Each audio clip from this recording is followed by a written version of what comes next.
এই ফাইম ফাইম, শোন শোন শোন, আজকের এই বাংলাদেশ ইসলামী ছাত্র শিবির কর্তৃক আয়োজিত ইবনে আল হাইতাম সায়েন্স ফেস্টে এসে কেমন লাগছে? তোর অনুভূতিটা কি আসলে?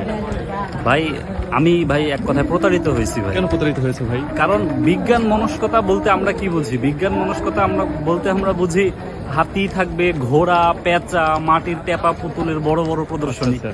কিন্তু ভাই এখানে এসে দেখি কি ভাই, শিবির কি মানে মধ্যযুগীয় ধর্মীয় বর্বর একটা কায়দায় সায়েন্স ফেস্ট করতেছে ভাই। কি এই যে ট্রাফিক ম্যানেজমেন্ট, তারপরে air quality improving carbon filter, তারপরে দেখলাম আর কি ডাস্ট কালেক্টিং রোবট, এইগুলা কি ভাই? এগুলো তো মধ্যযুগীয় বর্বর কায়দায় ভাই, এগুলো ধর্মীয় ব্যবহার ভাই। বিজ্ঞান মনস্কতা কই ভাই? প্রগতিশীলতা কই ভাই? আমি প্রতারিত হয়েছি ভাই। এটা শিবির কি ভাই? এগুলা কি করতেছে ভাই? আমাদেরকে বিজ্ঞান মনস্ক হইতে হবে, মহাকাশে যাইতে হবে ভাই। কিন্তু এগুলা কি আয়োজন করছে শিবির আমি বুঝলাম না, আমি হতাশ পুরো ভাই। আমরা আসলে শিবিরকে তীব্র নিন্দা জানাই তাদের এই অপকর্মের জন্য। সেটা তো অবশ্যই ভাই।